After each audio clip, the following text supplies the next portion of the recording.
Bang, boleh nggak bertanya, abang siapa yang abang sembah sekarang gitu? Ya ada di mana? Salam satu Tuhan. Para sahabat, dukung semua ya channel Densa News Muslim. Di like, di subscribe, di share sebanyak mungkin untuk supaya mencegah sahabat-sahabat kita di luar sana tidak terpengaruh terhadap pemurtadan. Satu-satunya golongan manusia di bumi ini pengikut Farisi itu ya Kristen. Bukan lagi saatnya Anda membela, saatnya sekarang Anda menyadari apakah Anda ingin ke surga atau ke neraka. Kalau Anda ingin ke surga, bertobat, keluar dari agama Anda sekarang ini. Tetapi kalau Anda ingin ke neraka, ya silakan membela Paulus, karena Paulus itulah nyata yang menduduki nubuat yang dimaksud oleh Yesus, tak ada yang lain. Siapa orang Farisi yang membangun sebuah pengajaran yang bertentangan dengan logika? Siapa yang membuat pengajaran yang kemudian menampis semua pengajaran para nabi dalam kitabnya orang Yahudi? Kan cuma Paulus doang, tidak ada lagi yang lain. Oleh karena itu hanya ada satu di antara dua pilihan. Anda tetap membela Paulus sebagai orang neraka, atau Anda bertobat dari agama saudara supaya bisa masuk surga. Silakan.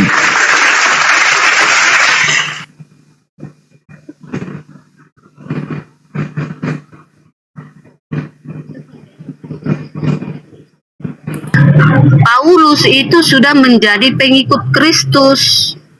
Yang dahulu dia memang jahat kepada pengikut Tuhan, tetapi setelah Tuhan Yesus memilihnya, ya karena Tuhan Yesus itu adalah Tuhan yang Maha Kuasa, ya bisa mengubah manusia jahat menjadi baik jika Tuhan itu berkehendak. Begitu ya. Jadi Tuhan Yesus itu berkuasa mengubah yang Saulus jahat menjadi Paulus yang baik. Jadi kami orang Kristen ataupun Paulus itu menjadi pengikut Kristus. Dia bukan lagi menjalankan ajaran Farisi. Dia sudah meninggalkan Farisi yang lama. Makanya dia namanya awalnya Saulus, setelah bertobat dia dibaptis namanya menjadi Paulus. Begitu ya saudaraku. Jadi jadi gini, sama juga dengan Ibu harus tahu bahwa ketika Yesus mengatakan sesuatu itu harus terjadi. Kalau Anda mengatakan Paulus itu pengikut Kristus, itu tidak salah. Cuman Kristus yang diikuti Paulus itu adalah Kristus yang adalah jalan kutuk. Sedangkan Kristus yang benar adalah jalan kebenaran. Yesus anak Maria adalah jalan kebenaran. Kristus yang datang ke Paulus adalah jalan kutukan. Dua Kristus yang berbeda. Justru karena dengan adanya Kristuslah yang datang mengaku-ngaku sebagai Yesus kepada Paulus inilah, makanya Yesus mengatakan bahwa dia yang kedatangan Kristus palsu akan menyesatkan banyak orang. Dan yang disesatkan ini pasti menjadi orang neraka. Itu adalah rangkaian tidak terputus. Jadi kalau ibu mengatakan dia adalah dipilih oleh Kristus, betul. Kristus palsu yang datang memilihnya sehingga pengikutnya menjadi orang neraka, yang dua kali lebih jahat daripada orang Farisi itu sendiri. Itu fakta dan tidak bisa dirubah. Yang datang kepada Paulus inilah yang kemudian menyebabkan Yesus mengecam orang-orang Farisi ini. Oleh karena itu, semakin Anda membela Paulus, semakin nyata bagi kami umat Islam bahwa memang Kristen ini dua kali lebih jahat daripada orang Farisi tersebut, dan memang pantas kemudian masuk ke dalam api neraka jahanam. Fariqan hada wa fariqan haqqa alaihimud dalalah. Sudah pantas memang mereka sesat, karena setelah datang kepada mereka kebenaran, mereka malah mendukung kesesatan tersebut. Yesus tidak mungkin keliru kan mengatakan bahwa engkau menjelajahi daratan. Kalau dia tidak merasa atau dia tidak didukung oleh Kristus palsu, untuk apa dia menjelajahi daratan? Siapa yang menyuruhnya kemana-mana? Yesus tidak pernah memilih Paulus. Yesus hanya memilih kaumnya sendiri, muridnya sendiri yang 12 orang ini. Tidak pernah Yesus memilih yang namanya Paulus. Justru Yesus meminta murid-muridnya agar jangan percaya kepada Paulus. Karena Pauluslah yang menggenapi Matius 24 nomor 23, nomor 15 sampai nomor 26. seorang pembinasa keji yang duduk di tempat yang kudus, yang mengaku bertemu dengan Mesias, ada di sana, Mesias ada di sini, dan dia percaya Mesias itu, padahal itu bukan Mesias asli. Itu adalah Mesias palsu yang bisa memberikan tanda dan juga memberikan kekuatan serta mukjizat. Itu yang Anda harus pahami. Jadi rangkaian Paulus mengaku bertemu dengan Kristus, rangkaian itulah yang Yesus sampaikan bahwa dia akan mentobatkan orang di luar sana dengan mujizat yang dia punya, lalu pengikutnya menjadi orang neraka. Itu real, itu fakta. Seperti itu Bu Rasmi, silakan.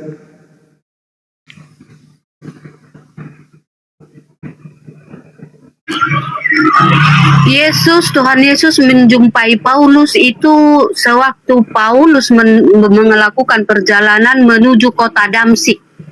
Ya, menuju kota Damsik, di mana Tuhan Yesus itu datang berupa cahaya memancar dari langit, bukan di padang gurun, ya, berupa cahaya memancar dari langit. Bukan di padang gurun yang seperti Anda katakan tadi. Iya betul. Ya. Dia kan menuju ke Damsik. Damsik itu adalah padang gurun. Dan dia di dalam bilik, di sel penjara, dia mengaku bertemu dengan Kristus dalam bilik rahasia. Temeong, dia harus mengatakan bahwa dia bertemu dengan Kristus. Karena memang Yesus sudah menubuatkan apabila ada orang mengaku bertemu dengan Mesias di gurun, Mesias di bilik, jangan kau percaya. Karena yang datang kepada mereka itu bukan aku, tapi Mesias palsu.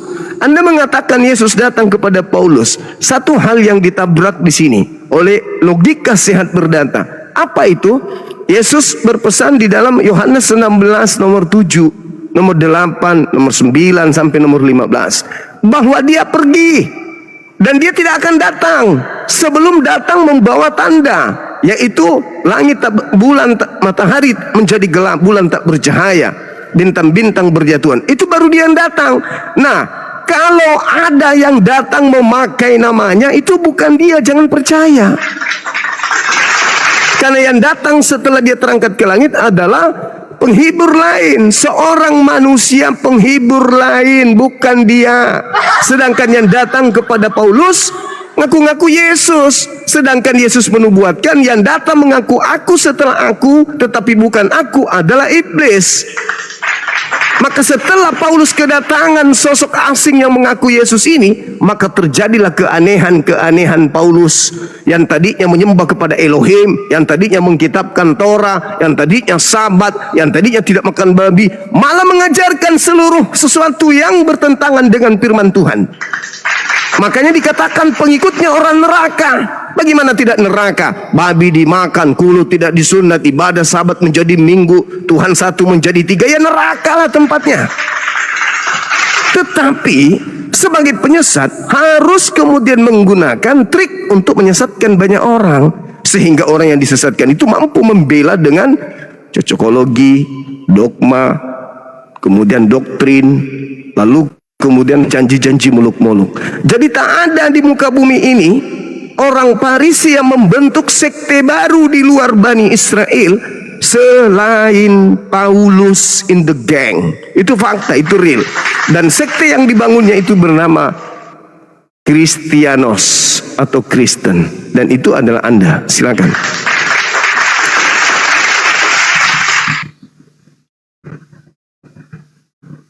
Oke, kita baca dulu di Kisah Para Rasul 9 ayat 3. Dalam perjalanannya ke Damsik, ketika ia sudah dekat kota itu. Jadi di situ dikatakan kota Damsik, bukan padang gurun ya. Ya, di situ ada tanda kutip ya, bukan padang gurun tetapi kota Damsik.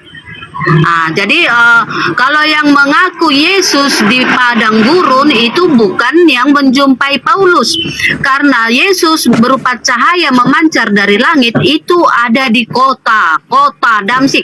Anda paham ya, kota ya, bukan padang gurun, kota Damsik ya, itu yang pertama ya. Terus Anda katakan kami disesatkan oleh Paulus. Coba dulu kita buka di Galatia 4. Ajaran Paulus ya, ajaran Paulus yaitu buah-buah Roh Kudus. Buah-buah Roh Kudus yaitu kasih, sukacita, damai sejahtera, kebaikan, keramah tamahan, kelemah lembutan, kesetiaan,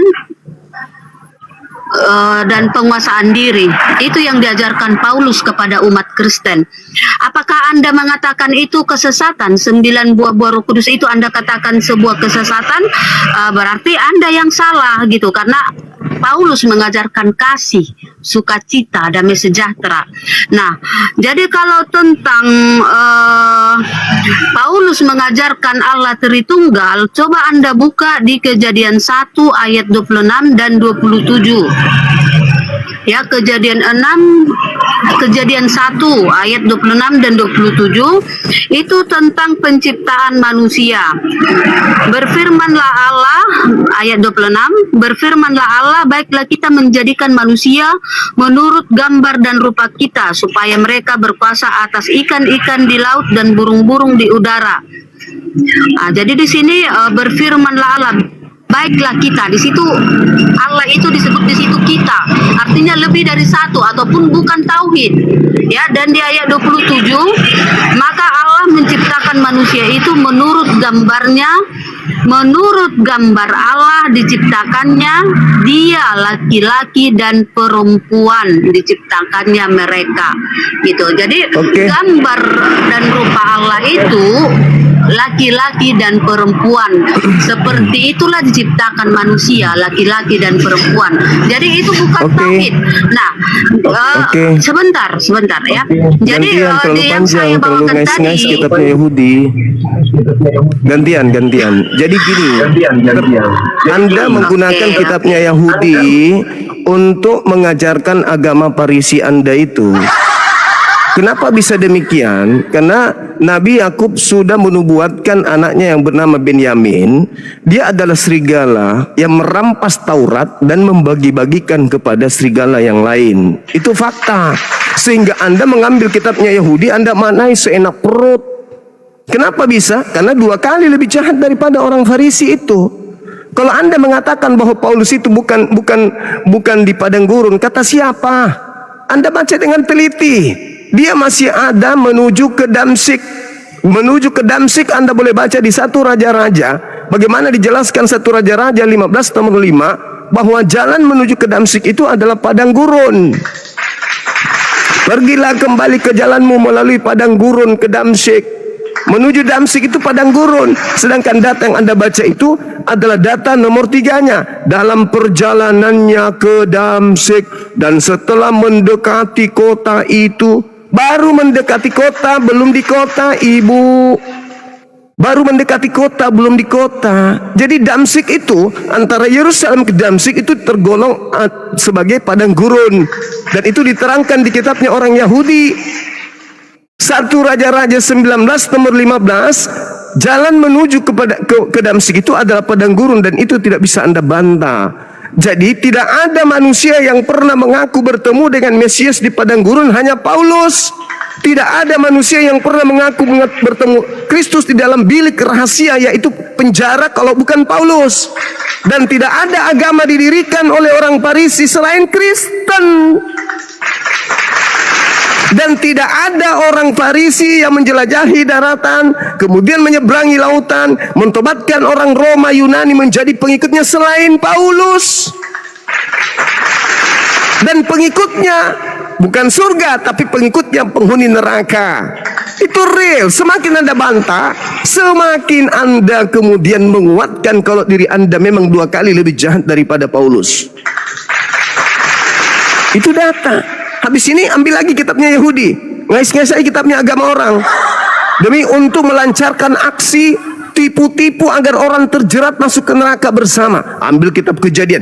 Yang punya kitab gak pernah memaknai seperti Kristen memaknai kitabnya orang Yahudi.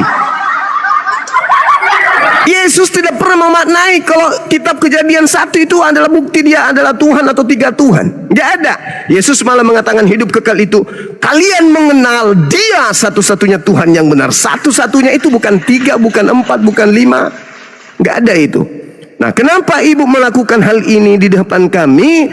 Untuk memperlihatkan kepada kami bahwa memang Kristen pantas hidup di dalam neraka kekal selama-lamanya. Karena tak ada orang Farisi selain Paulus yang mendirikan sekte di luar Yahudi, hanya dia. Dan tidak ada pengikut orang Farisi yang memiliki sekte Hindu, Buddha, Islam kecuali Kristen. Nah, apakah Anda percaya kepada Yesus? Kalau Anda percaya kepada Yesus, bertaubatlah, segera tinggalkan gereja. Silakan.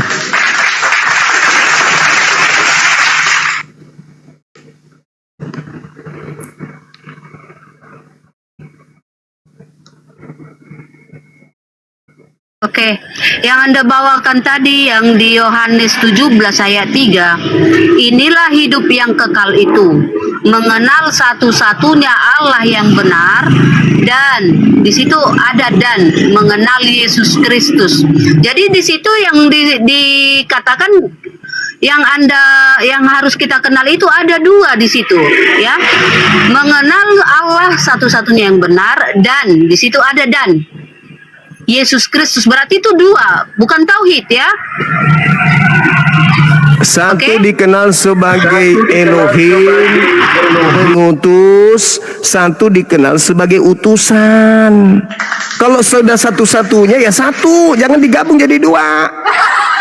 Anda pasti menggabungnya menjadi satu. Dua ini gabung satu. Kenapa? Harus tergenapi ucapan Yesus. Kalian harus 2 kali lebih jahat daripada Paulus.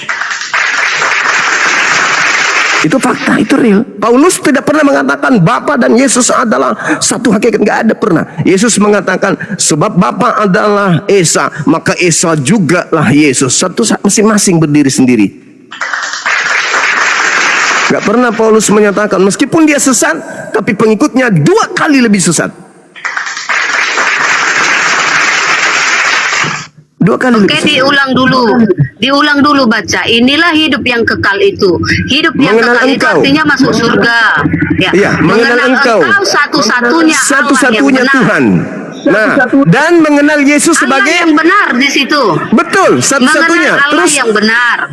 Dan Yesus di situ ada dikenal dan mengenal Yesus dan mengenal yang- Yesus.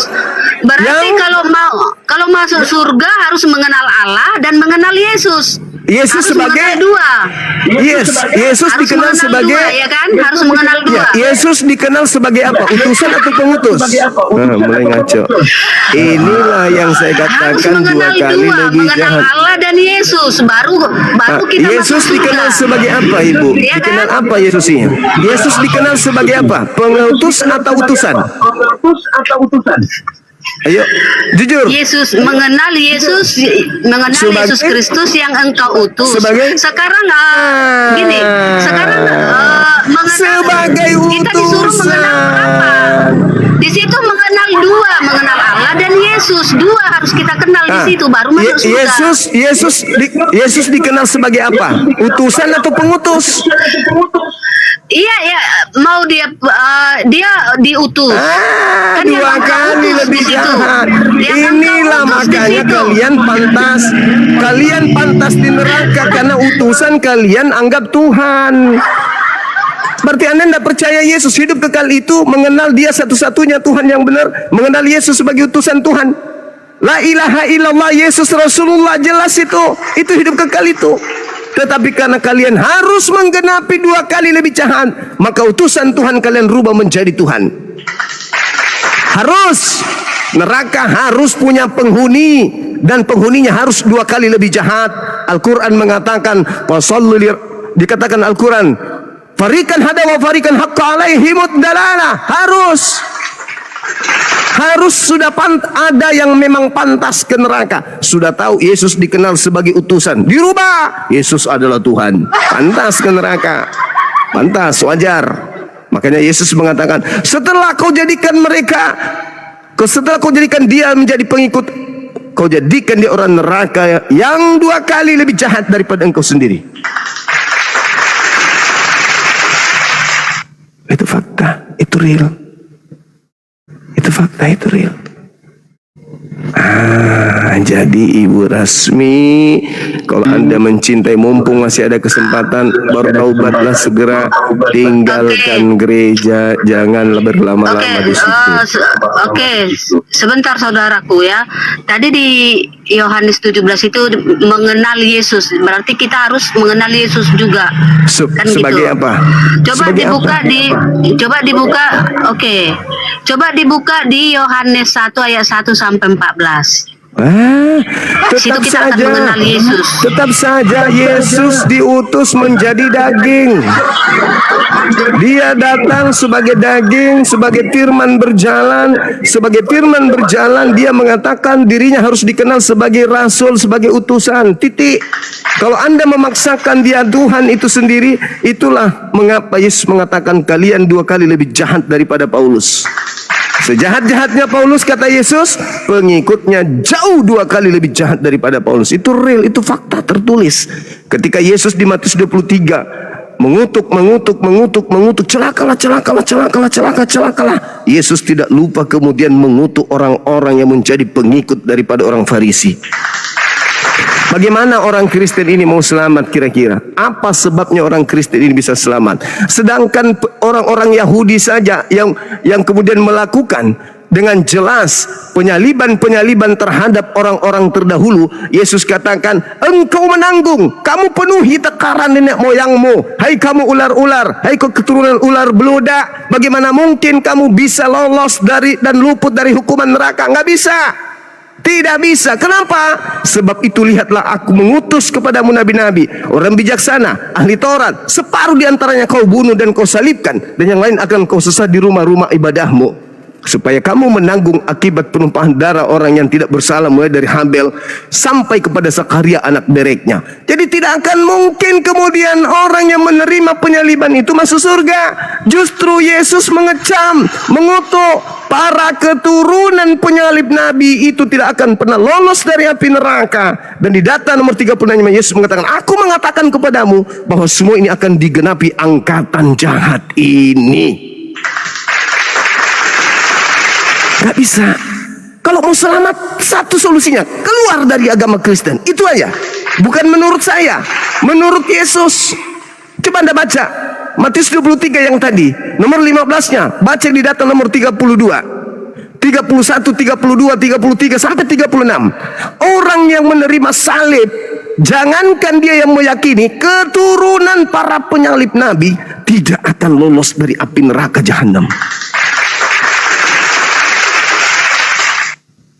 Jadi bagaimana mungkin Anda yang tergiur dengan orang yang disalib dengan jalan terkutuk bisa menyelamatkan Anda?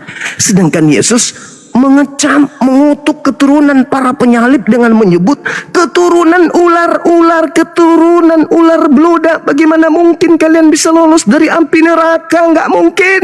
Kalian menanggung dosa dari nenek kalian. Gak bisa tidak. Kenapa bisa demikian? Karena Al-Quran mengatakan bahwa yang disalib itu hanyalah orang jahat, yang dihukum itu adalah orang benar, yang tidak benar. Tetapi orang-orang Yahudi justru membunuh nabi-nabi. Jadi sekali lagi Bu Rasmi, kalau mau selamat segera sayonara, sayonara, sayonara, gereja sayonara. Selamat tinggal. Itu fakta, itu real. Jangan taklid buta. Jangan membabi buta. Hidup cuma sementara. Percuma secantik ini tapi masuk ke neraka.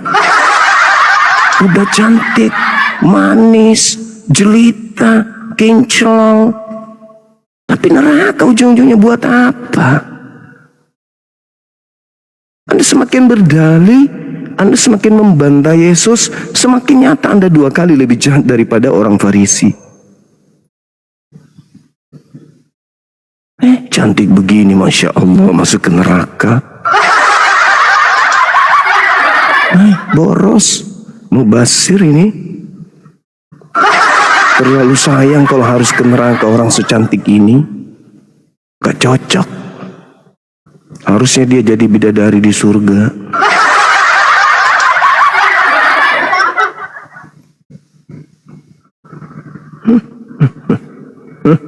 Ayo teman. Ya, aku jawab Iya, dulu ya. silakan. Oh, masih bernapas dia. Iya, lanjut. Silakan.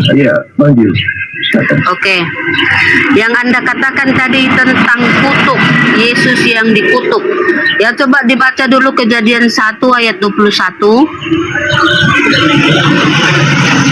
Apa lagi, Bu? Ayat 21 Ngapain? bahwa di situ dikatakan aku jawab dulu, oke? Ia akan melahirkan anak laki-laki dan engkau akan menamai dia Yesus karena dialah yang akan menyelamatkan umatnya dari dosa mereka. Jadi di sini Kok jadi Kejadian 1? Allah berpesan. Bukan Kejadian 1 itu, ini Bu. Matius 1. Ya. Matius 1 ayat 21. Ya. Jadi di situ Allah berpesan kepada malaikat Gabriel untuk menyampaikan pesan kepada Yusuf bahwasannya Maria akan melahirkan anak laki-laki namanya Yesus. Dialah yang akan menyelamatkan umatnya. Begitu ya. Jadi Umatnya Yesus siapa? Umatnya itu Bani Israel, menyelamatkan bagaimana Yesus menyelamatkan umatnya, yaitu dengan cara menanggung hukuman umatnya. Begitu saudaraku ya.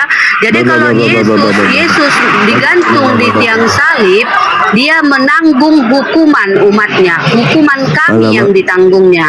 Begitu. Yesus itu jalan kebenaran, bukan jalan kutukan, Ibu. Bukan jalan kutukan, Ibu. Kalau berbicara mengenai jalan penyaliban kebenaran, itu betul. jalan kutuk. Kenapa jadi Yesus jadi berubah menjadi jalan kutuk? Kenapa Anda larikan dia sebagai jalan kutuk? Yesus itu yang kebenaran. Anda baca Lukas 1 deh. Lukas 1 coba Anda baca nomor 33. Yesus itu akan menjadi raja bagi Bani Yakub untuk selama-lamanya. Jadi Matius 1 yang Anda baca tadi itu nomor 20-21 itu bukan berbicara seluruh umat manusia, bukan berbicara mengenai Kristen, itu berbicara untuk umat Israel, umatnya siapa umatnya? Ya Bani Israel, bukan Kristen. Kalau Kristen itu umatnya Paulus orang Farisi. Beda umatnya Yesus, beda umatnya Paulus. Umatnya Yesus itu Bani Israel. Kalau umatnya Paulus itu Bani Kristen.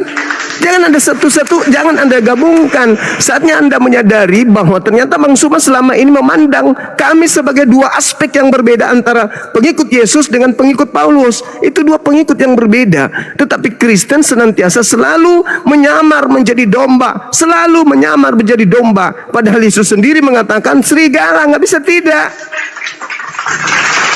Mungkin kalian ketika bercermin, alamak aku cantik kali, aku ini pengikut Yesus. No, salah. Kalian pengikut Farisi, Paulus.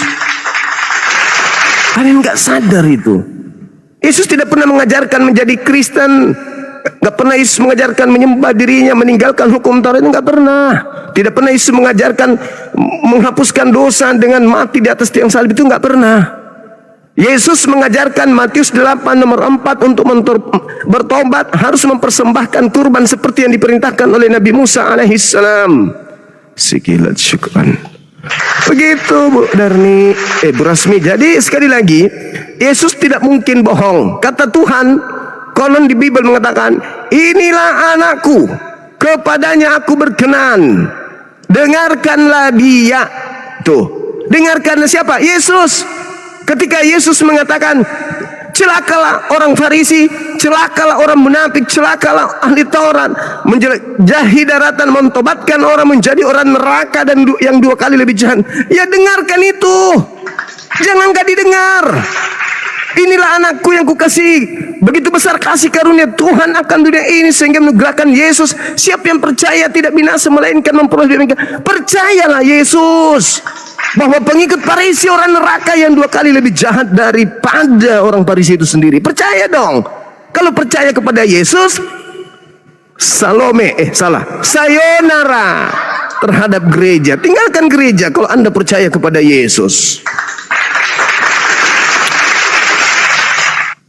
Coba bayangkan kalau Bu Rasmi ini pakai hijab, cantik kali. Oke, aku jawab dulu ya. Aku jawab dulu. Iya. Kita buka di Matius 28 Matius 28 ayat 18-19. Saya baca ya. Yesus mendekati mereka dan berkata, "Kepadaku telah diberikan segala kuasa di surga dan di bumi. Karena itu pergilah, jadikanlah semua bangsa muridku dan baptislah mereka dalam nama Bapa dan Anak dan Roh Kudus, dan ajarlah mereka melakukan segala sesuatu yang kuperintahkan kepadamu, dan ketahuilah aku menyertai kamu senantiasa sampai kepada akhir zaman." Oke, jadi di ayat Matius 28 ini, sebentar saudaraku, biar aku kasih tahu sedikit ya. Di Matius 28 ini ayat 18-19 ini perintah Yesus setelah bangkit dari kematian. Dan yang Anda bawakan tadi tentang celakalah orang Farisi, itu Yesus datang sebagai guru untuk mengajari manusia, yaitu kedatangannya untuk bangsa Israel. Itu yang Anda katakan benar. Ya, kedatangan Yesus yaitu untuk bangsa Israel, untuk menebus kutuk kitab Taurat yang diakibatkan oleh Adam dan Hawa. Itulah kutuk kitab Taurat. Dan setelah itu ditebus, ya, Yesus mati di tiang salib dan rohnya turun ke neraka mengalahkan iblis, ya. Jadi setelah iblis dikalahkan, Yesus membangkitkan orang-orang kudus dari neraka, dan Yesus pun bangkit di hari ketiga dan hidup di dunia selama 40 hari sebelum Yesus terangkat ke surga. Yesus perintahkan di Matius 28 ayat 18 dan 19, beritakanlah Injil ke seluruh dunia. Karena apa? Karena iblis sudah dikalahkan. Begitu ya saudaraku. Jadi ada dia alur ceritanya. Ada dia sebelum menebus kutuk kitab Taurat, dan ada perintah setelah iblis dikalahkan. Perintah setelah iblis dikalahkan yaitu perjanjian yang baru yang tercatat di Matius 28, ya, beritakanlah Injil ke seluruh dunia. Begitu saudaraku ya. Jadi itu baik. beritakanlah Injil ke seluruh dunia itu setelah iblis dikalahkan. Oke, andai saja yang keluar dari kubur itu Yesus, maka Yesus tidak akan menutup pengajarannya. Segala firman yang engkau berikan kepadaku telah aku sampaikan. Ternyata masih ada firman-firman lain. Pergilah ke seluruh dunia, jadikanlah seluruh bangsa menjadi muridku, baptislah mereka. Ternyata masih ada, akulah Alfa dan Omega. Ternyata masih ada, akulah Yesus yang kau niaya. Andai saja ini adalah Yesus yang asli, tidak mungkin Yesus menutup pengajarannya. Segala firman yang kau berikan kepadaku telah aku sampaikan kepada mereka. Dan andai saja Yesus yang asli, yang keluar dari kubur, yang diberikan segala kuasa baik di surga maupun di bumi, maka tidak akan ada penyaliban. Sebab Yesus berkuasa kemudian melawan semua musuh-musuhnya. Tapi pernah ada terjadi dua hal. Yang pertama, Yesus berpesan, hati-hati terhadap iblis yang datang kepadamu memakai namaku dan berkata akulah Kristus. Dia akan menyesatkan banyak orang. Hati-hati. Memakai namaku dan mengaku adalah Kristus, mengaku adalah aku. Hati-hati. Dia melakukan tanda dahsyat, mujizat-mujizat, kekuatan-kekuatan. Sekiranya mungkin dengan mujizat dan kekuatan yang dia punya itu menyesatkan orang-orang pilihan juga. Matius 24 itu sangat jelas pengakuan Yesusnya di sana dalam menasihati murid-muridnya.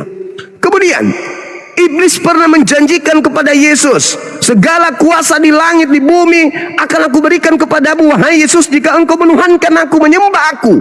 Yesus tidak terima kuasa itu. Kuasa langit dan bumi tidak Yesus terima. Lalu iblis dikatakan data nomor 13 ya. Lalu iblis setelah mencobai Yesus mundur dari Yesus dan menunggu waktu yang tepat. Pada saat mana tepat? Pada saat ada penyaliban. Orang yang disalib ini kemudian dimanfaatkan oleh iblis untuk mengaku Yesus, dan kuasa itu diberikan kepadanya. Sehingga ketika keluar dari kubur, apa yang dikatakan? Segala kuasa telah diberikan kepadaku, baik di angkasa langit, surga maupun di bumi. Pergilah, jadikanlah seluruh bangsa menjadi muridku. Sejak kapan Yesus mengajarkan seperti itu?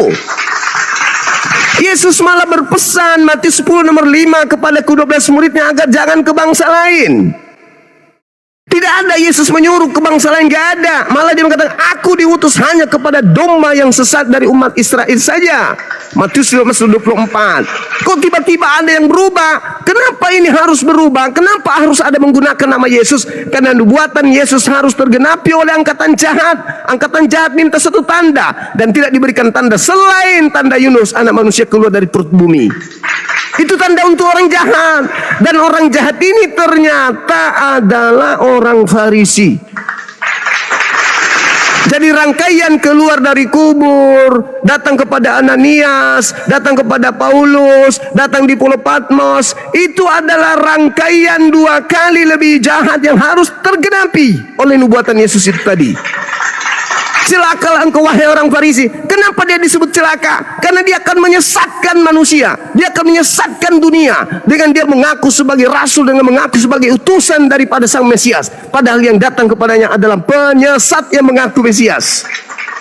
Celakalah engkau. Kenapa kau celaka? Karena kau menjelajahi daratan, menyeberangi lautan, mentobatkan orang menjadi orang neraka, dan 2 kali lebih jahat daripada engkau sendiri. Makanya disebut celaka.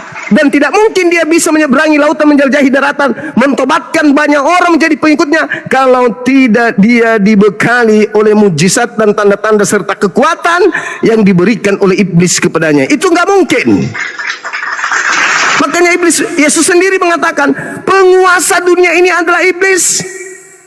Kuasa iblis itu telah diberikan kepada rasulnya, kepada utusannya, kepada orang yang keluar dari kubur mengaku Yesus. Iblis berkuasa memberikan kepada siapapun. Iblis mengatakan, aku berkuasa memberikan kepada siapapun kuasa langit dan bumi. Yesus mengatakan, penguasa dunia telah datang, yaitu iblis. Namun sedikit pun iblis tidak berkuasa atas diriku. Berarti yang keluar dari kubur bukan Yesus, tetapi oknum lain yang dipakai iblis, memakai nama Yesus untuk menyesatkan orang Farisi, agar Farisi ini sebagai rasulnya, utusannya, untuk mencari dan menjala orang-orang yang mau jadi pengikutnya, untuk menjadi orang neraka dan bersama dengan mereka di neraka. Makanya Yesus mengatakan apa? Pada hari terakhir nanti banyak orang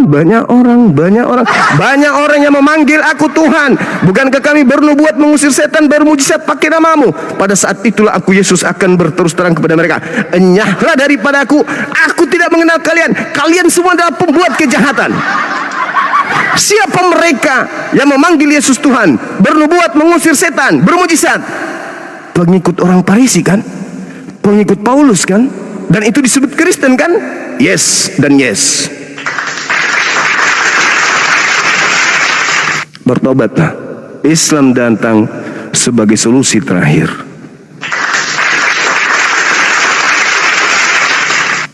Ayo silakan para pendeta pastor naik ke sini.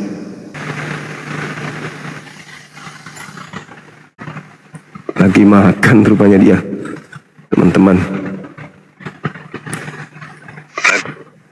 Halo, semangat sore. Halo.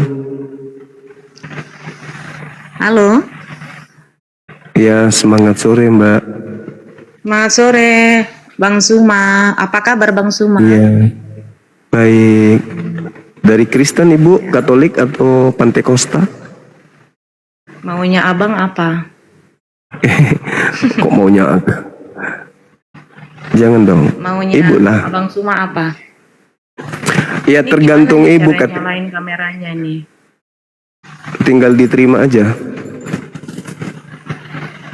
Tolong di ini, soalnya saya baru mulai belajar main TikTok. Oke. Bang Suma. Bang Suma, ini temanya Oke. kira-kira apa ya? Seperti yang ditulis di Itu? atas ini ya? Iya benar Ibu. Tinggal diterima. Biar kebuka kameranya. Siapakah orang neraka itu? Siapakah orang neraka itu? Iya. Suma ya? Silakan. Kalau kami Suma ya, jaminan orang surganya. Bang, enggak, Bang Suma, boleh nggak bertanya? Saya tanya nggak banyak loh. 1, 2. Buka kamera dulu Ibu. Dek lagi. Iya gimana ini buka kameranya? Udah aku kirim udah dua kali aku kirim. Tinggal diterima. Tinggal diterima aja. Coba. Yang mana ya? Bang Suma, Siap. nanya dulu nih sambil ini. Ya. Dibuka yang dulu, Bang Ibu. Suma, siapa yang Bang Suma sembah sekarang? Boleh lah ya. Dibuka dulu kameranya. Ya Iya. mana kameranya? Saya nggak ngerti nih Bang Suma. Saya baru bergabung di TikTok ini. Tinggal diterima, Ibu. Aku udah kirim. Ibu terima.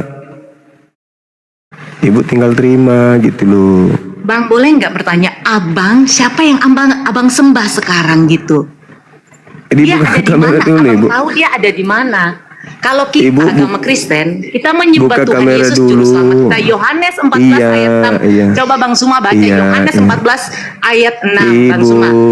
jangan kayak mental Tidak ada penjajah satu Belanda orang doang yang gitu. bisa Jangan kayak penjajah Belanda, mentang-mentang agamanya dari Belanda kok kayak penjajah Ibu ini. Buka kamera dulu, kita diskusi. Buka kamera, gampang itu pertanyaan Anda. Itu anak TK di Islam pun bisa jawab. Beda dengan di agama Anda, bingung. Orang sudah bangkokan aja bingung yang mana yang Anda sembah, bapak, anak, atau tante. Di agama Anda itu bingung, ambigu, nggak jelas siapa Tuhannya. Dibilang anak orang, bukan. Dibilang roh, bukan. Dibilang burung merpati juga bukan. Di agama itu ambigu, nggak jelas Tuhannya apa. Kalau di Islam, anak TK juga tahu. Siapa yang kau sembah? Umat Islam pasti menjawabnya dengan benar dan rasional. Berbeda dengan agama Anda, siapa yang Anda sembah? Mau bilang Yesus ada Bapa, mau bilang Bapa ada Roh Kudus, mau bilang Roh Kudus ada Yesus. Bingung. Jadi buka kamera dulu, Ibu boleh bertanya ke saya. Gampang pertanyaan Ibu itu, andaikan kuku kaki saya ini bisa bicara, kuku kaki yang kukasih mic untuk menjawab Ibu. Tapi buka kamera dulu. Supaya Ibu nggak bingung. Katanya nyembah Yesus, Yesus manusia. Ditanya yang mana mukanya, bingung. Apakah Yesus yang manusia ini Tuhan, berarti ibunya, tantenya, sepupunya, opunya, tulangnya juga Tuhan? Bingung. Begitu Ibu. Buka kamera, simple. Buka kamera, Ibu boleh bertanya sampai Ibu pingsan. Ibu bertanya aja, tapi buka kamera dulu. Gitu. Karena saya tahu sakit tema ini memang sangat sakit. Kenapa?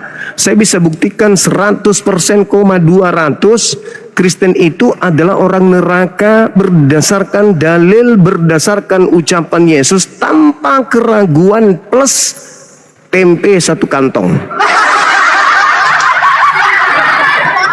Saya pastikan itu. Jadi Ibu buka kamera, Ibu boleh bertanya. Sayang loh, mumpung masih ada kesempatan, masa mau masuk neraka sih? Sudah mimpi, sudah halu anak Tuhan, bukan lagi hamba Tuhan, tapi di gereja masih menghambakan diri. Nah, kepada siapa kalian menghambakan diri di gereja? Katanya bukan hamba Tuhan, berarti hamba itik. Ayo dong. Kalau Anda ingin belajar tentang siapa yang kami sembah, baca 1 Timotius 6 nomor 16. Itu sembahan kami tuh, ada tertulis di situ. Baca 2 Samuel 7:22. Itu sembahan kami. Baca Yohanes 17 nomor 3. Itu sembahan kami. Baca Yohanes 5 nomor 37. Itu sembahan kami. 4 Yesus memohon, meminta pertolongan, berharap, menangis-nangis, memelas. Itulah sembahan kami. Gitu. Nah, yang bingung saya ini Tuhan Anda. Oh, anak orang kok dituhankan. Gimana ibunya? Apakah ibunya juga nyembah anaknya? Anakku sayang, yang adalah Tuhanku sendiri. Cepatlah besar anakku, kelak engkau akan dituhankan. Anakku sayang, yang adalah anakku sendiri. Ingatlah ibumu Kelak di surga panggil ibumu ya anakku sayang. Itu lagunya Maria, lagu yang paling tersedih sepanjang sejarah anak keturunan Adam. Ada ibu dengan susah payah melahirkan anaknya, seorang diri, difitnah sebagai pesina. Saking susahnya dia harus melahirkan di kandang binatang. Anaknya dihangatkan di palungan. Dibesarkan seorang diri, dikandung seorang diri, dilahirkan seorang diri, bahkan sampai mengungsi sampai ke Mesir. Begitu pulang kembali ke Yerusalem, anaknya menjadi besar. Tiba-tiba jadi besar, dia jadi Tuhan. Oh, Tuhanku yang adalah anakku. Permuliakanlah ibumu yang adalah hambamu. Jangan kau perlakukan ibu seperti manusia yang lain, sebab engkau tak ada tanpa ibumu yang adalah hambamu. Oh, anakku yang adalah Tuhanku, yang aku lahirkan, ternyata engkau adalah penciptaku. Dan ternyata aku lebih tua daripada engkau, wahai anakku. Mohon kepada engkau, wahai anakku yang adalah Tuhanku, bayarlah air susu yang telah kau isap dari dada ibumu ini yang semakin menua dengan surga, ya, dengan surga. Dan sebagai ibumu, aku ingin orang datang kepadamu melalui aku. Nepotisme, harus minta dulu jatah ibumu ini kepada mereka. Mereka harus membujuk ibu, biar aku bujuk engkau, wahai anakku yang adalah Tuhanku, supaya aku menentukan ini kau masukkan surga, ini yang tidak. Ya anakku ya. Kalau tidak, maka berlaku Keluaran 20. Kalau kau durhaka kepada ibu, engkau kukutuk menjadi ulat sagu. Oh, anakku yang adalah Tuhanku, betapa banyak orang gila di bumi ini, wahai anakku. Aku aja yang melahirkan engkau, aku tidak pernah menuhankan engkau. Aku yang lebih tahu engkau, karena aku yang mengandungmu. Tapi ada orang sok tahu yang hidup 2000 tahun dari kita, malah menganggapmu Tuhan. Aku yang membesarkanmu, aku yang membersihkan anusmu, aku yang mengganti popokmu. Gak pernahnya aku menuhankan engkau. Tetapi ada di luar sana orang gila.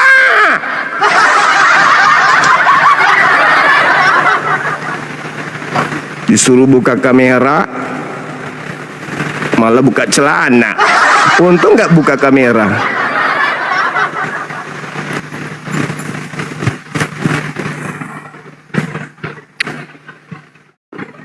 Salam dari Papua. Waalaikumsalam warahmatullahi wabarakatuh.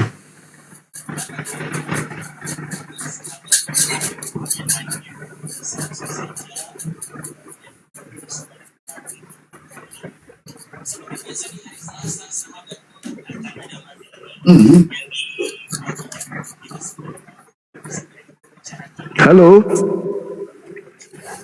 Halo Bang Suma, selamat siang ya. Siang juga. Apa kabar Bang Ari? Iya, baik. Alhamdulillah. Gimana? Masih betah di neraka?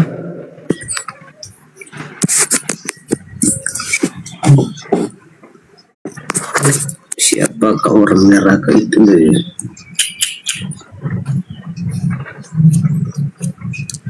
Mau nanya nih Bang Suma, boleh nggak? Iya.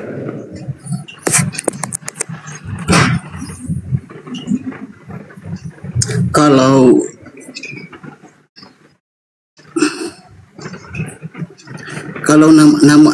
nama Tuhan di surga, kalau menurut Bang Suma siapa ya? Allah. Mau di surga, mau di bumi, mau di langit, Allah. Allah.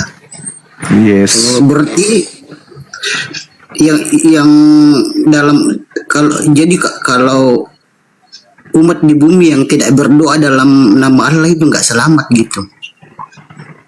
Kenapa?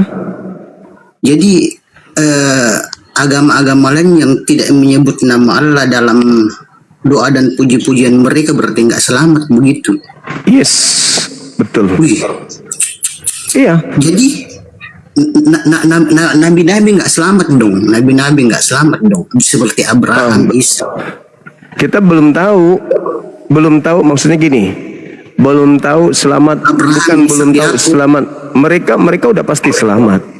Tetapi kita tidak pernah tahu mereka menyebut dengan nama Tuhan dengan sebutan apa, melalui dalil-dalil Bible atau dalil kitab di luar Al-Quran. Tapi kalau di Al-Quran jelas mereka memanggil Tuhannya dengan sebutan Allah. Qulu amanna billah wa ma unzila ilaina wa ma unzila ila Ibrahim Tapi wa gimana dong? Ismail wa Ishak. Gitu. Tapi gimana dong Bang Suma kalau misalnya kan kita di bumi ini selama kita hidup kan berdoa dalam nama Allah. Tetapi tiba-tiba di surga itu tidak ada nama Allah, bagaimana dong? Oh, nggak bisa. Kebenaran itu mutlak. Usir dong kita dari surga.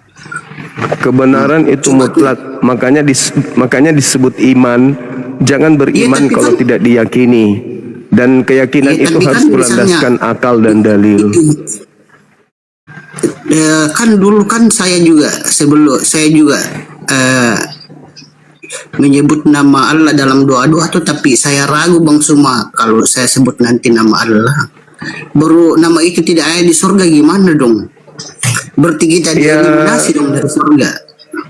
Ya sama, saya pun mengatakan kalau tidak ada nama Yesua di sini. Aku takut tereliminasi Bang Suma di surga nanti karena ada nama Allah. Iya. Iya. Kami Karena meyakini pencipta langit dan bumi adalah Allah, tidak ada yang lain. Tapi Yesua adalah makhluk yang diciptakan. Tapi kan Bang Itu Suma fakta. Bani Israel itu Bani Israel kan semuanya sembah Yahweh bukan Allah Bang Suma. Adalah sebuah kedikdayaan kalau yang naif ketika Anda masih percaya kepada orang yang menolak para nabi, membunuh nabi-nabi. Anda masih percaya. Justru Islam datang untuk meluruskan semua ajaran-ajaran yang mereka bengkokkan dari ajaran terdahulu. Islam datang dengan Al-Quranul Karim untuk menjelaskan perselisihan yang terjadi di tengah-tengah Bani Israel. Inna hazal Quran ana yakussu ala Bani Israel. Al-Quran datang untuk menjelaskan kepada Bani Israel sebagian besar dari persoalan yang mereka perselisihkan. Itu Al-Quran. Seperti itu. Kalau saya jadi Bang Ari, Torah, Ya, soalnya- habis itu perjanjian lama, habis itu perjanjian baru. Kata perjanjian baru, orang-orang penganutnya perjanjian lama nggak berlaku lagi, muncul perjanjian baru. Begitu juga kami umat Islam, datang Al-Quran, yang lain nggak berlaku. Hanya berlaku pada zamannya aja.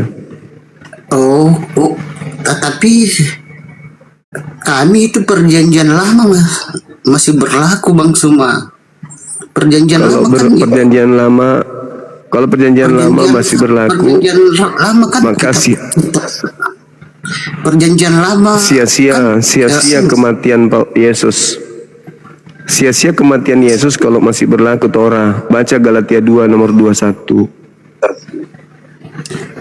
Tapi kan perjanjian lama itu kan nubuatan Yesus semua di dalam, nubuatan para nabi Iya. semua di dalam. Menurut Anda, Kalau iya itu nubuat. Kalau ada nggak di perjanjian lama? saling melengkapi Bang Suma. Iya, menurut Anda ada nggak nubuatan tentang kebangkitan Mesias di kitabnya orang Yahudi? Ada. Coba Kita tunjukkan di mana kitab ada, di mana di kitab Tanakh ada Mesias mati bangkit Tanakh pada hari kan ketiga, Torah itu di yang mana? Itu kan dinubuatkan oleh para nabi-nabi, Abraham, Ishak, Yakub. Di mana di kitabnya orang Yahudi? ada nubuat Mesias mati bangkit pada hari ketiga itu tertulis di mana? Iya, sudah Permintaan disebutkan di lagi tidak ada perjanjian yang lama. multi, teman-teman. Ada ayatnya itu Bang Suma. Di mana di kitabnya Yahudi ada Mesias mati bangkit hari ketiga itu di mana? Enggak begini kan, itu kan perjanjian lama kan, itu kitabnya orang Yahudi semua Bang Suma. Ya, terus nubuat tentang bangkitnya Mesias dari kubur pada hari ketiga ada tertulis di mana? Ada di perjanjian kelahirannya, kematiannya, Kelahiran ada, itu semua kematian disebutkan ada. semua. Yang saya tanya bangkit dari kubur hari ketiga tertulis di mana? Ada semua nubuatannya itu. Di mana? Ada tapi nggak ada. Gimana ceritanya Bang Ari ini? Enggak, aku ayatnya dulu ya, coba. Iya, silakan cari. Silakan cari. Sampai letak bibir tertukar, bibir atas ke bawah, bibir bawah ke atas. Tidak akan ada ditemukan. Assalamualaikum Bang. Halo, selamat sore. Ini Bang Suma, Hari Bani kamu harus turun dong. kedatangannya. Turun lah, mak bosan kali. Isi bang ya? Mak bang ganggu. Iya Bang, ya. Moderator. Kelahirannya, kedatangannya Gitu. ada semua dibuatkan. Itu mulai siap. dari kelahiran, kedatangannya sampai kenaikannya dibuatkan semua di perjanjian lama. Kebangkitannya Semua harus terjadi. tertulis di mana? Karena kalau itu semua tidak Kebangkitan. terjadi. Berarti perjanjian lama itu cuma janji di belakang. Nggak mengedukasi. Moderatornya siap. Moderator reketek.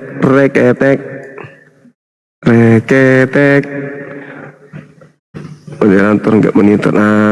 Bang Arif, thank you Bang Arif. Halo, semangat sore. Selamat sore, assalamualaikum warahmatullahi wabarakatuh. Waalaikumsalam. Maaf bang, tadi si Arinya udah turun, alhamdulillah. Tadinya mau nyantet bang Arinya. Udah bang, Enggak, soalnya lanjut, dia Bang. diskusi. Oke. Dia nggak mau berhenti ngomong. Kita tanya mana, bukannya mencari menunjukkan. Pening.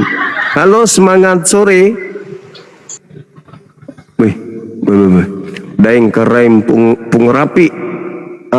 Apakah rebah? Agak kerebah. Halo. Oh, kareng opung. Karai puang, banyak kali namanya abang ini. Kenapa ki diam-diam kamu masih bicara-bicara ki dulu karai puang apa tuh Mai, siapa tahu sudah dijual kebun kah, tanah. Oke dong, jangan balik kalau nggak mau ki sombong mikir lagi, nggak apa-apa Ji. Oke teman-teman sekalian, silakan non muslim ajukan permintaan, jangan malu-malu. Kalau Anda punya kebenaran, silakan mari kita bahas kebenarannya di mana. Jangan sombong gitu ya. Aku udah minta permintaan ke pendeta-pendeta. Saya sudah follow mereka, sudah DM mereka. Silakan naik di Komal, atau Anda mau PK seperti yang kemarin dengan Murtadin, yang begitu PK sekali nggak lagi mau, mereka nggak mau lagi, tapi syaratnya jangan menghujat, jangan menista. Bahas Islam ayo, tapi jangan menghujat, jangan menista, harus sertakan dalil. Dan kalau Anda nggak paham dalilnya, jangan coba Anda mentafsirkan. Semangat malam. Halo juga. Selamat sore Bang Guman. Sore. Dari Katolik Bang. Kerja dari nggak bisa on cam lagi kerja soalnya. Katolik ya Bang ya? Ya Katolik, saya Katolik. Oke. Teman-teman izin ya, nggak ada permintaan oten yang lain. Silakan Bang, ada yang ingin disampaikan? Gini bang, saya mau tanya ya. Ini, abang lagi kerja, saya tadi sound can phone. Silakan bang, silakan. Pandangan Sampai ada teman yang bisa on cam. pandangan apa bang Juma tentang agama itu seperti apa bang?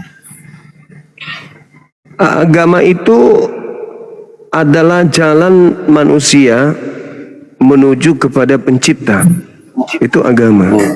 Berbeda dengan komunitas-komunitas lain. Kalau agama itu adalah metode atau jalan manusia yang dipilih oleh manusia untuk sampai kepada Tuhannya. Begitu bang.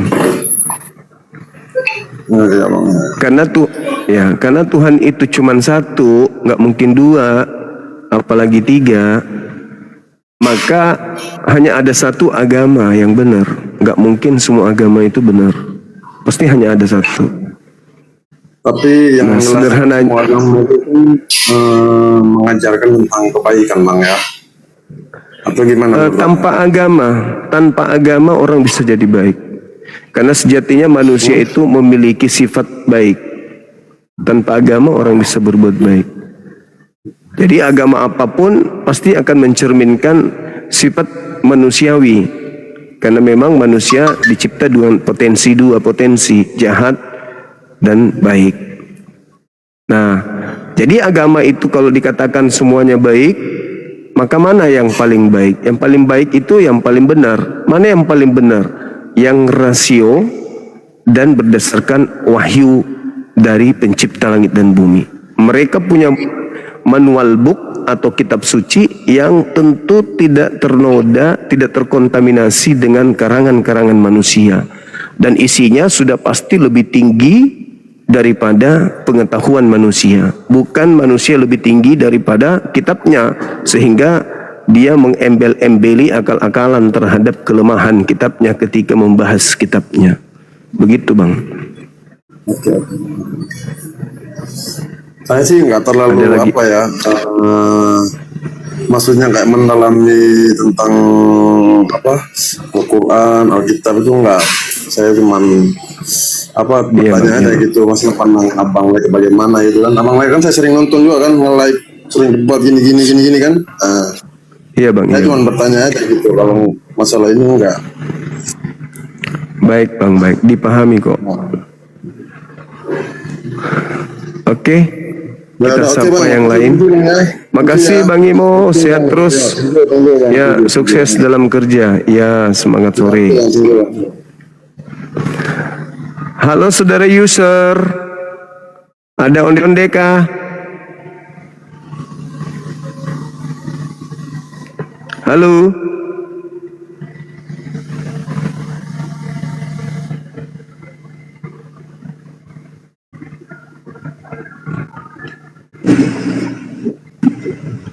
Halo, selamat sore abang. Halo. Selamat sore. Halo. Counter Strike. Halo, semangat sore. Sekian abang Syah. Assalamualaikum warahmatullahi wabarakatuh bang. Assalamualaikum warahmatullahi wabarakatuh bang. Waalaikumsalam warahmatullahi wabarakatuh. Ya, assalamualaikum warahmatullahi wabarakatuh bang Zuma. Ini Waalaikumsalam. Ya, aku Muslim bang Zuma ya. Aku dari Borneo Utara. Salam dari Borneo Utara semua ya, yang pendengar semua. Okay. Cuman gini bang Zuma ya, ada teman-teman Oten bilang yang Yesus mereka ini CEO yang menyamar gitu ya bang ya. Tapi aku nggak pastilah, coba gimana itu CEO yang menyamarnya seperti apa ini bang Zuma?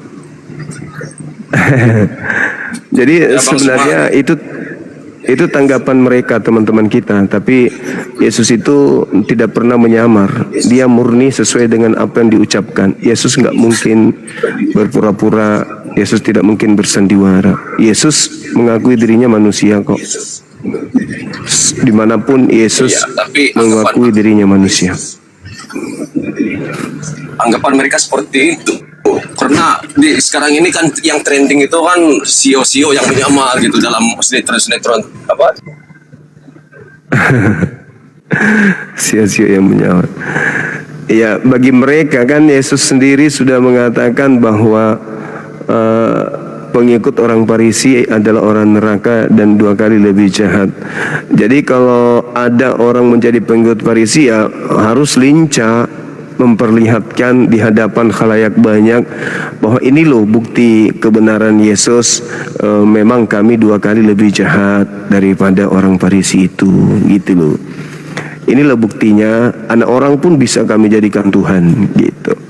Makanan-makanan yang diharamkan Tuhannya Yahudi pun bisa kami halalkan. Inilah buktinya bahwa kami 2 kali lebih jahat daripada orang-orang Farisi.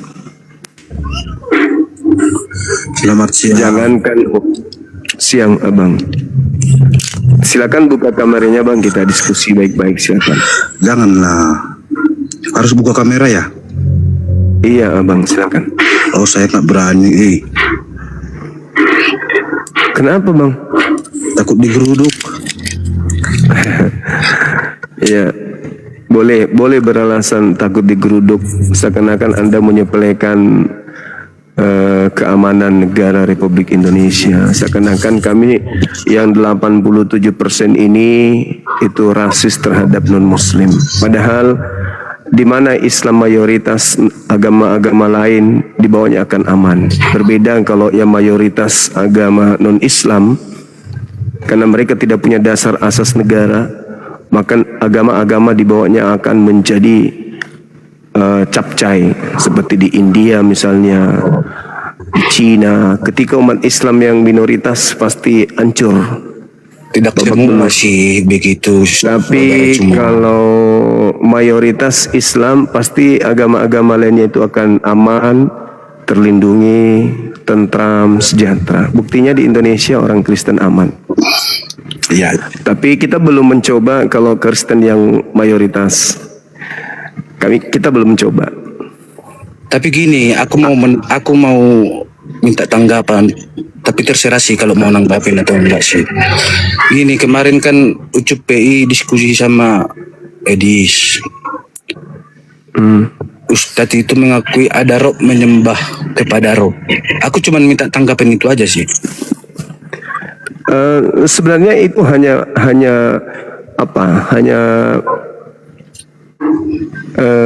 kata-kata, kelihayan dalam mengolah kata-kata. Rob itu kan Tuhan. Rob itu sang penguasa, seperti misalnya Tuan Takur, itu bukan Tuhan. Tapi kalau sudah berbicara Rabbus samawati wal ard, berarti itu berbicara mengenai Tuhan pencipta langit dan bumi. Rob itu kan Tuhan, penguasa. Jadi kalau ada dikatakan Rob menyembah Rob, maksudnya Tuan tanah menyembah kepada Tuhan pencipta langit dan bumi. Itu sederhana, itu cuman kata-kata yang ya orang yang memahami kemudian ilmu kalam atau ilmu mantik bisa paham. Oh gitu. Karena gini, iya, karena kalau dikatakan Nabi Muhammad itu Rob, lalu kami menjadikan dia sebagai Rob kami karena kami taat kepada perintahnya, berarti orang Kristen pun harus mengakui bahwa Paulus juga adalah Robnya, karena Paulus memberikan aturan dan orang Kristen taat kepada aturan Paulus. Berarti dengan kata lain, Paulus itu adalah Tuhannya juga orang Kristen. Begitu, saudara.